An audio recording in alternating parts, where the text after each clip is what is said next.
I remember Priest Holmes because I love high school football in Texas, and then, of course, what he did at UT, what he did at the NFL, and what he's going to be doing this Saturday, induction into the Texas Sports Hall of Fame. Priest Holmes joins Paul Catalina. I'm David Smoak on 365 Sports. Priest, you've been honored a lot, but when you got that call to be inducted into your home state's Hall of Fame, what did that mean to you? Well, originally when I got the call, I was super duper excited. But at the same time, when Jay Black had actually emailed me, he originally told me that I was going to be inducted into the Texas Hall of Fame, right? So I was a little confused because I had already been inducted to the Hall of Fame for the high school Texas, the Texas High School Hall of Fame. So originally, I was waiting for the prank call for him to call me back and say he was just kidding, he made a mistake, it was the wrong person. And then he told me, no, Priest, we do have the high school, you were inducted to that, but now you're going to be representing the state of Texas. So it was truly an honor to get that call. Very excited. My family will be in the house this weekend, and we'll be driving up from San Antonio, Texas, and it's going to be a great time. So this step being, you've got and there's a great class. I mean, Adrian Peterson, another great NFL running back in there with you. You got a little Texas OU representation there. Your career was so interesting in that you kind of raised your level every time you got a chance to, NFL and college. What was it about you that allowed you to develop in such a nice smooth arc and not really get discouraged? I kid you not. So right now, today, I'm actually helping some veterans. We're feeding veterans here in San Antonio, Texas. But it comes to mind when I think about how I can answer your question. Because of all these veterans that I see here and because of the military background that I grew up on, there was one thing that I did when I was a young kid growing up before football even existed in my life. I had to clean the baseboards in my house. So I had a military dad, military mom, had Air Force and Army. And I'll tell you what, they said something about that discipline, something about the patience that it comes with in putting your ego aside and cleaning baseboards every Saturday morning. It does a lot to you. And I think for when I really think about it, I go back to that saying and saying that the way that I was brought up and the discipline that I was given at an early age, I think that all played a part in why I was able to take advantage of the opportunities when I was given those times, because I played with some really, really great backs at that time, and they did a lot of great things. But at the end of the day, whenever I had an opportunity to excel or given an opportunity to showcase my talent, I always stepped up to the call. So you were a part of a military family as a military brat like I was, right? Paul's dad was in the Army. My dad was Naval Academy but went to the Air Force. So we relate to you, Priest. Absolutely. Now, the only part that I didn't participate in is I never lived on base, and then I never really ever traveled anywhere. Once my parents were stationed in San Antonio, that's kind of where home was, and we didn't live on base. But I'll tell you what, a lot of the discipline came into that household as I was growing up. You can believe that. San Antonio is a place where you could be at 5 or 6 different bases because there's so many of them. You were at Kelly, or your dad was stationed at Kelly, right? But you lived off the base? Absolutely. So my dad was at Kelly Army Base, and then my mother was at the Lackland Air Force Base, which was literally within 10 minutes of each other. And then, of course, you have Fort Sam as another base that you have in the city. So we've got about 4 bases that I believe that are in San Antonio. And like you said, it's dominated by military presence here in San Antonio, and lots of great kids come in here too that come from all over the country. So I was at Randolph. My dad was at Randolph. So in this interview, you got Randolph, Lackland. My dad, when he Fort was Sam, was at before Vietnam, was at Fort Sam. So we've got them all covered. We've got them all covered. That's right. It's a great. Priest, as a running back, it's a window. The NFL, your career, it's a very tough position. Longevity. You played quite a bit with the Ravens and then the Chiefs. What was it like when everything was just perfect? What was that like to be running for the kind of yards? And someone even mentioned, please tell him that he was is maybe the greatest fantasy football league running back of all time. Well, one of the things was the major change was because when I was playing for the Baltimore Ravens, truly I was not in the right system. Although I could run between the tackles and get you as many yards as I could, that was only going to last so long because you have to remember in that AFC Central, we had backs like Jerome Bettis, Eddie George, Corey Dillon. We had Fred Taylor with Jacksonville. So you had big backs that were averaging over a height of at least 6'1" to 6'3", Eddie George being at 6'5". And then these backs averaged 235 pounds. So, of course, I come in, I didn't fit the mold.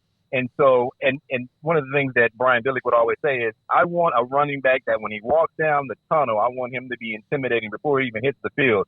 And of course, I was going to be intimidated on terms of the size wise, but it definitely was something that I learned a lot, and I played along some really good backs like Eric Redd and Jamal Lewis and even Ricky Williams in high school. In college, and it really taught me a lot of great things. But I'll tell you what, one of the things that just makes the biggest difference is just that I've always told, even when I go talk to kids, is that they can never judge the true size of a person's heart and their integrity and their ability to withstand and have that fortitude. And I think those are some of the attributes that I had that allowed me to weather the storm and then play in those big moments, and then also to be aside so many great running backs, but still able to stand out. And when I had the opportunity, that's when I took advantage. But to answer your question, as I digress, the moment that really made the difference for me is when I hit Kansas City Chiefs, and Coach Vermeil, he made the difference when he asked me, "What would you like to run? How can we be successful? How can we put you in a winning situation? Put me on the perimeter. Give me a draw, put me one-on-one with a linebacker or a defensive back, and I'll have a lot of success." And so I think that's what happened when I got to the Kansas City Chiefs, because when I was in Baltimore, it was really 3 yards in a cloud of smoke, and that was the way that you had to run the ball. Well, especially the year that you guys won the Super Bowl, your offense is, you guys kind of don't get talked about a lot because that defense was so unbelievably good. But what was it like being in it that year, of having a defense that, especially when you guys were not humming on offense, that you knew that, man, if we get 13 points, we're going to win this game by at least 10? Yeah, I think even on that Super Bowl run, there was a number of games. They have that documentary about the bullies in Baltimore. It even talks about several games where there was times where we didn't even score points on the offensive side of the ball. We were getting field goals, but we weren't getting touchdowns. But it really took the fact that we had a dominating defense, and I think Ray Lewis, took a lot of credit because truly he was a great leader. He was able to get that defensive secondary to play just as if they were all lined.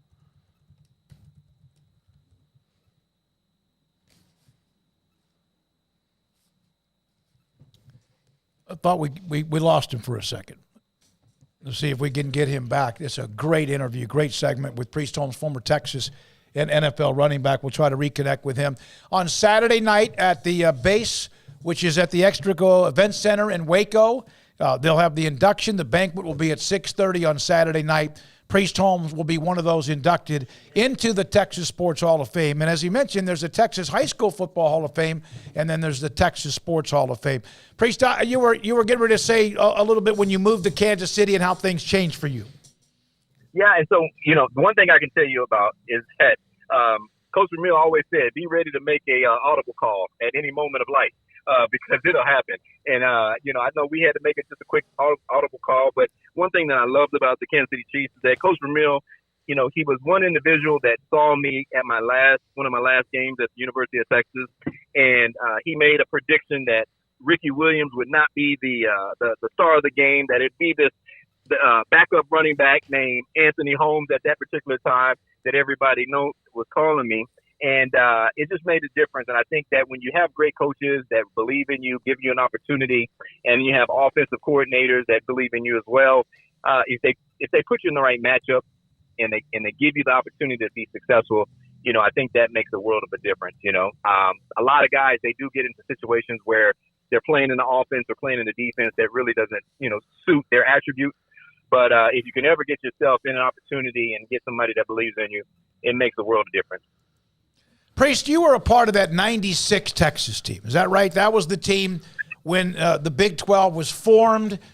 Nebraska was the 800-pound gorilla, and you guys were able to pull away and win that first ever conference championship. What do you think that meant to UT and the conference in general? Well, it meant a lot because, originally I started off in the Southwest Conference, and then for me my senior year to be able to go into that Big 12 era there for the University of Texas, it was really, really big. And to be able to play a game against Nebraska and knowing just the level of talent that they had, the national championships experience that they had, and that the fact that when we faced them, they were on a national championship run that particular year. Mm-hmm. And for us to be able to upset them and to play the game the way that we did, we kept the game close. And then, of course, when it came down to it where we had to make a big play. James Brown, which was our quarterback at that time, rolled out. He faked to Ricky and I, who were in the backfield, and then he just sprinted out to the left, and then there it is, our tight end, Derek. He was just on the other side of the defensive backfield because all of the defense had came in to attack Ricky and I because they had an idea that we were going to just run the ball for that 2 yards. But James Brown made a beautiful play to Derek, and, the rest is history with that game. The first time we were able to make those guys eat some corn, so we were happy about that. Well, yeah, they had won 2 national titles. Then they won it again after that. You interrupted what have been maybe what has never happened with anyone winning 3 or 4 in a row. Exactly. Yeah, we definitely did put the monkey wrench in between what they had, their game plan. But it was one of those things where it was our moment. Obviously, they were all, featuring and focused on Ricky, of course, because of the type of career he was having. And that was early on. The one thing that we always said is that when we were playing there with Ricky Williams in the backfield, we always said Sean Mitchell and I was a junior transfer from Blinn. Mm-hmm. We always knew Bucky Gobbo, which is our running back coach. He says, man, as soon as we can get you and Sean out of here and get y'all guys graduated or on to the next level, that's when you're really going to see what Ricky can do. And, of course, once we got out of school there and they put Ricky in the eye and they put a fullback in front of Ricky, you could see exactly what was going to manifest and what happened for his career there as a collegiate player. He went bananas and had an incredible year, broke so many records. And the way that he did it in fashion, especially on some of those big runs that he had to cap it off. Yeah. Priest, what were the butterflies like in your stomach on that 4th down play? I think the entire team. Definitely. I wouldn't say that butterflies would be the word that I would describe it. There's a few other words that I could. Pterodactyls? Yeah, I could say we were real tight. I could say we were tight. So it was one of those moments in time where, again, we had James Brown as our quarterback. He was always calm, collective, had a hidden chip on his shoulder. And he knew he was a quarterback, and he definitely took control of that. For Ricky and I, it was easy. All we had to do was act like we had the ball and jump in the air and get tackled, So it was pretty easy for what we needed to do. But it was definitely one of those games that we were waiting for that particular moment, and we wanted to do something special, and especially with it being the first year, the inaugural year of the Big 12. We wanted to do something pretty special. And we had some incredible talent on the team. But again, coming from that Southwest Conference, knowing those big games against A&M and Oklahoma were really big, it was one of those times where we got a chance to play an outside team that we had never really had a chance to just consistently play against unless you were on a play, on a national championship run to be able to play a team like that, like Nebraska. But that opportunity came, and I think that we definitely were ready for it. Earl Campbell, obviously Ricky Williams, Priest Holmes, Jamal Charles, back in the day, Roosevelt Leaks, and now here you are with what Bijan Robinson accomplished. Your thoughts about watching Bijan, and probably will be without question the number 1 running back taken in the NFL draft.